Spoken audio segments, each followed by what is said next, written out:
আমি তো বেশি সময় না, অল্প সময় নামলাম। আমি করতেছি আপনার 2-2.5 মাস। 2-2.5 মাস। আগে ছোটখাটো একটা ব্যবসা করতাম, তার ক্যাব বানাইতাম আর কি।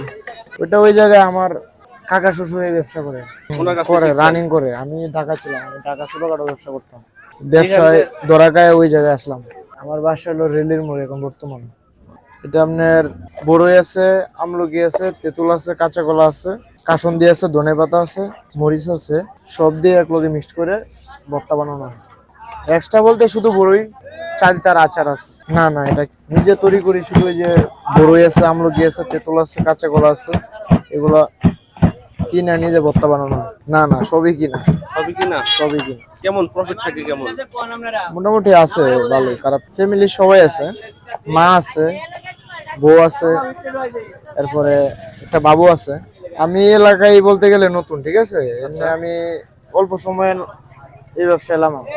তারা এখন বর্তমানে মেলায় আছি, মেলা ছাড়া চরপাড়া মেডিকেলের সামনে বসে। মজার ঘটনা রেগুলারলি ঘটে। আমি তো আগে জানতাম যে মেয়েরা বেশি ভর্তা খায়, কিন্তু এখন বর্তমানে এটা হলো পুরাটাই চেঞ্জ। সারাদিনে যদি 100 মেয়ে ভর্তা খায় তাহলে পুরুষ মনে হয় 200। ব্যবধানটা হলো এই জায়গায়, পুরুষরাই বেশি খায় এখন বর্তমানে এই ভর্তাটা। এমনি তো গ্লাস বেচতাম 10 টাকা, এখন ভোরের দাম বাড়ায়, আর ভোরে তো প্রথম পর্যায়ে না পড়তে হয় না 10 টাকা বেচলে, এখন 20 টাকা বেচতে হয়। আবার 10-12 দিন পরে 10 টাকা করে বেচতে পারবো।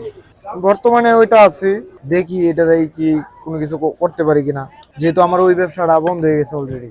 ইন্ডিয়ান বাজারটা চালু হইলে হয়তো এটা চালু করতে পারবো।